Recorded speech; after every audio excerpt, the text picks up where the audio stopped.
Saat Rasulullah Shallallahu Alaihi Wasallam wafat, kaum muslimin terguncang hebat. Ada yang tercengang hingga ia tidak tersadar. Ada juga yang jatuh terduduk hingga tak mampu berdiri. Ada yang keluh lidahnya hingga tidak bisa berkata apa-apa. Dan ada juga yang mengingkari kematian beliau secara keseluruhan.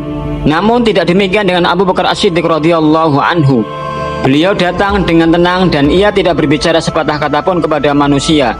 Beliau langsung memasuki kediaman Aisyah radhiyallahu anhu untuk melihat jasad Nabi Muhammad sallallahu alaihi wasallam. Setelah melihat jasad Rasulullah sallallahu alaihi wasallam, kemudian Abu Bakar As-Siddiq radhiyallahu anhu keluar untuk menenangkan kaum muslimin, termasuk Umar bin Khattab radhiyallahu anhu yang tidak bisa mengendalikan diri hingga mengancam orang yang mengatakan Rasulullah telah wafat.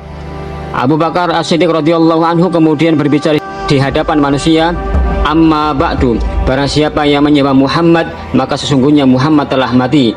Namun barang siapa yang menyembah Allah, sesungguhnya ia adalah zat yang maha hidup dan tidak akan